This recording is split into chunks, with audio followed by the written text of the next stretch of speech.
Olha, depois que começou a vacinação contra a Covid-19, de vez em quando a gente ouve o relato de alguém que teve reação, como dor de cabeça, febre, mal-estar, dor no corpo, no local da aplicação também.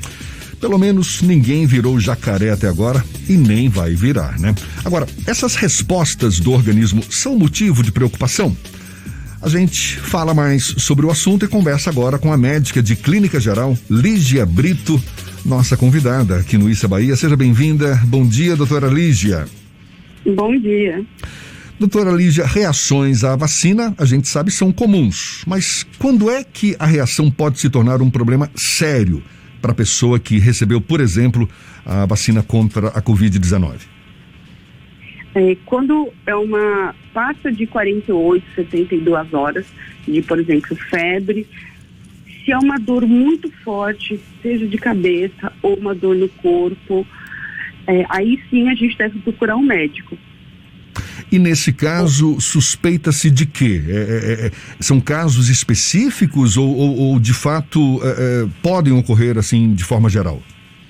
Não, são casos muito específicos, são casos muito raros, quase 1 em 100 mil, dependendo, chega a ser um caso cada 1 milhão de vacinas, de doses aplicadas, mas que pode levar a uma trombose até 1 mês depois da vacina. Mas é muito raro, dependendo da vacina que foi aplicada. A senhora mesma já teve alguma experiência nesse sentido, de receber algum paciente com sintomas mais sérios pós-vacinação? Aqui no Brasil, eu não vi nenhum paciente que teve sintomas sérios com nenhuma das vacinas. E são todos tiveram, o relato é sempre aquela dor no corpo, mal-estar, um cansaço e que passa de repente. E que não é comum entre todas as pessoas, não é? Tem gente que recebe a vacina e não sente nada. Sim, tem muitas pessoas que tomam a vacina e não sente nada. A maioria da população. Que é a grande maioria, né? Durante esse processo de vacinação contra a Covid-19 especificamente, o Brasil acabou vivenciando uma experiência inédita, que é a da figura do sommelier de vacina. Eu não quero tomar a vacina A, eu quero tomar a vacina B, eu prefiro a vacina C. Mas, originalmente, todas as vacinas já tinham mais de um fabricante. A senhora acredita que a internet teve uma influência nesse processo das pessoas acabarem tendo essa questão de escolher o tipo da vacina? Sim, as pessoas ouvem os casos que tiveram na Europa ou mesmo nos Estados Unidos e ficam com receio de tomar vacina A ou vacina B. E aí falar a outra é mais eficaz do que essa. Eu falo que a vacina boa é a vacina que tem. É aquele que tem naquele momento que a gente deve se vacinar. A gente tem batido nessa tecla, não é? A vacina que está ali disponível é a vacina que deve ser preferida pelas pessoas. Sim. Fernando. Com relação às vacinas mais antigas, nós também tínhamos situações em que há reação, ou isso é algo que é muito mais comum agora? Porque o que tem acontecido, as pessoas tomaram vacina a vida toda e agora, por conta desse processo da Covid-19, acabam ficando com receio de tomar vacina. As vacinas antigas também tinham reações? Sim, qualquer vacina pode dar reação. Seja a vacina contra a gripe, ou mesmo a de tétano, que dói bastante, a vacina de HPV, a vacina contra sarampo, cachumba, rubéola, a gripe viral, todo mundo já tomou e teve uma febre baixa. É muito comum em crianças. Quantas vezes a gente vê criança tomando aquele monte de vacina, fica enjoada, não quer se alimentar. Então, assim, toda vacina pode causar efeito colateral ou não. Isso depende do organismo de cada um. Dessas vacinas que estão disponíveis hoje para a população brasileira, a gente ouve falar muito da AstraZeneca, não é? Que provoca mais efeitos colaterais e tal. Procede essa informação, doutora Lígia? Na verdade, a da AstraZeneca foi o que mais foi comunicado, o número de casos de trombose que as pessoas ficam preocupadas. Mas isso não aconteceu só com a vacina da AstraZeneca. A vacina da Johnson também teve casos de trombose. Só que, como ela foi a primeira e parou o uso e depois voltou, ficou mais estigmatizada. Então, as pessoas têm receio de tomar e ter trombose. Que eu saiba, aqui no Brasil não foi relatado, até o momento, nenhum caso de trombose relacionada à vacina. Doutora Lígia, quais são os casos em que o paciente ele deve procurar a orientação médica antes de tomar a vacina? Isso imaginando que ele possa ter alguns problemas de saúde e por isso está ali se precavendo. Quais são esses casos? Se o paciente já teve uma trombose antes, porque a trombose pode acontecer por diversos motivos, uma cirurgia ou mesmo repouso, então deve procurar o seu médico e conversar. Quem teve AVC hemorrágico também deve conversar com o seu médico. Quem tem alguma doença rara deve também procurar o seu médico para poder saber se não tem problema de tomar essa vacina, qualquer vacina que seja, né? Ou seja, problemas de saúde que podem se agravar caso a vacina seja aplicada? Isso, não só a doença se agravar, mas maiores efeitos colaterais em relação à vacina. Com relação a senhora falou que algumas pessoas devem ter um cuidado maior. Na semana retrasada, na CPI da pandemia, uma das médicas que passou por lá, ela deu informação que ela não tomaria vacina por conta de um problema de uma doença crônica, inclusive foi desmentida pouco tempo depois por conta da Sociedade Brasileira eu não vou lembrar o nome agora, uma dessas sociedades médicas que nós temos aqui no nosso país. Essa questão de você ter uma doença prévia, você precisa necessariamente consultar o seu médico ou você pode seguir as recomendações do Ministério da Saúde sem nenhum tipo de problema?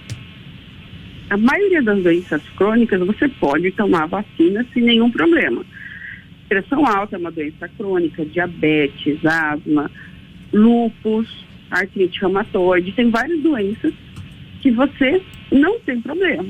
Mas, na dúvida, você deve conversar com o seu médico se não tem problema. A gente vive situações em que pessoas até do nosso entorno se recusam a tomar vacina por uma série de razões. Para essas pessoas que ainda insistem que não se vacinar é uma opção, o que a senhora recomendaria? Prevenção. O uso de máscaras, lavar as mãos ou usar de álcool gel e não aglomerar.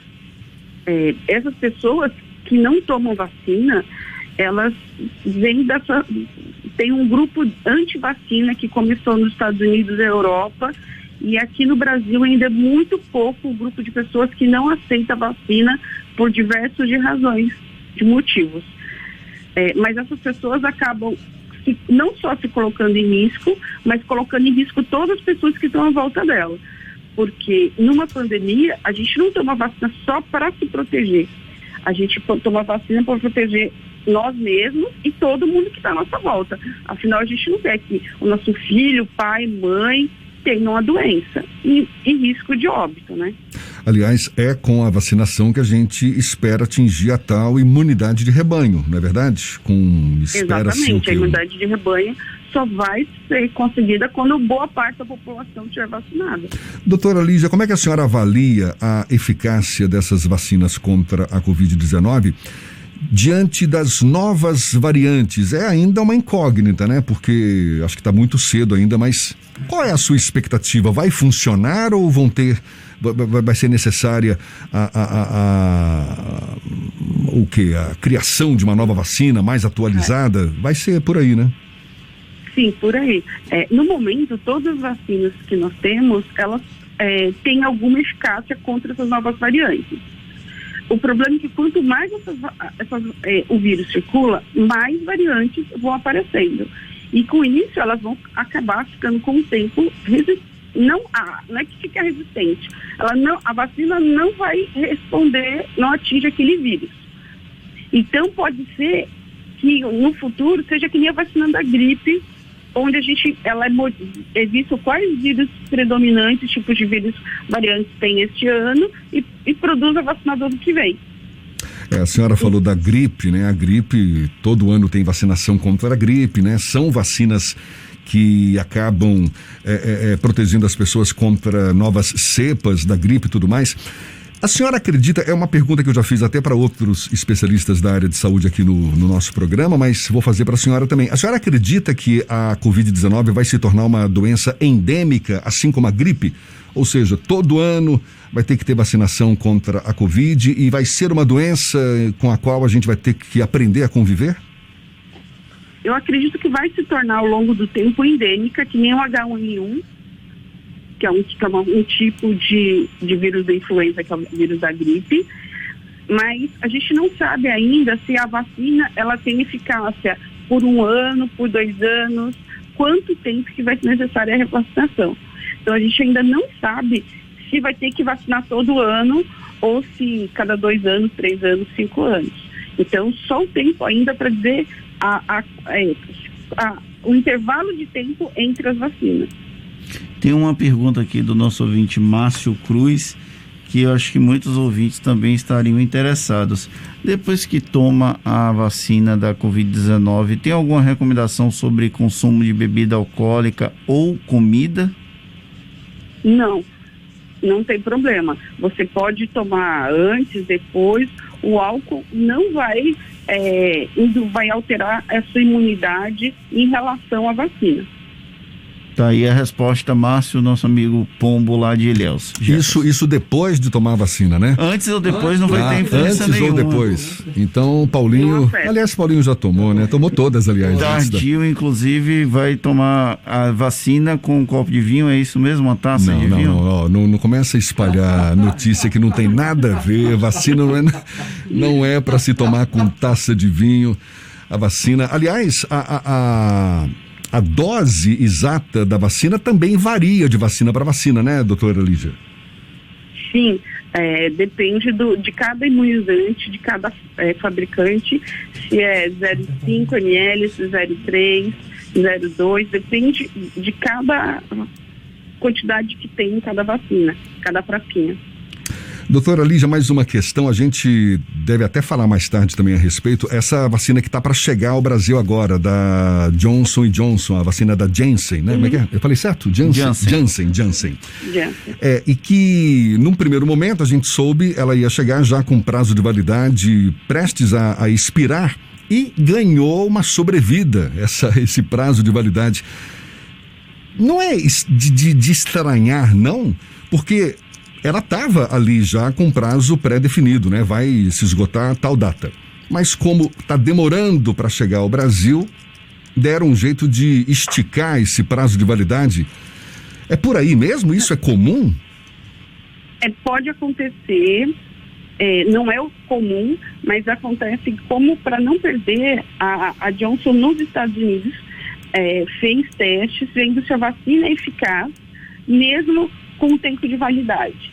Então, o FDA, que é como se fosse um Visa dos Estados Unidos, autorizou que a vacina ela continua sendo eficaz até 1 mês e meio depois, que foi o tempo que foi prolongado de eficácia da vacina de validade. Mas isso não era o tipo da coisa para ser definida já com antecedência? Por que só agora que estica-se o prazo de validade da vacina?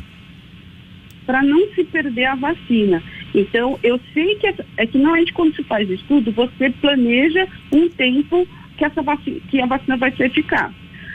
Como a gente tem, como eles têm muitas vacinas e tem risco de perder e jogar fora, foi feito os testes para ver mais quanto tempo eu consigo com que essa vacina seja segura e eficaz. Então, eles fizeram um teste e viram que mesmo estendendo um pouco o prazo de validade, ela continua eficaz. Por isso é que eles estenderam. Ou seja, não foi uma mera questão operacional, foi ali com base em estudos pesquisas ali que garantem a eficácia da vacina mesmo com esse prazo de validade estendido, não é isso? Sim, exatamente. Tá certo. Olha, muito obrigado, doutora Lígia Brito, que é médica de clínica geral, conversando conosco aqui, nos dando uma aula sobre vacinas, sobre esse momento que a gente vive tão especial e que nos afeta a todos. Muito obrigado, doutora Lígia, pela atenção dada aos nossos ouvintes. Nada. E até uma próxima, então. Dia. Tá, até igualmente. A gente lembra, uma conversa, mais uma, que vai estar disponível logo mais na íntegra nos nossos canais no YouTube, Spotify, iTunes, Deezer e também no Instagram. Agora, 7:17 na Tarde FM.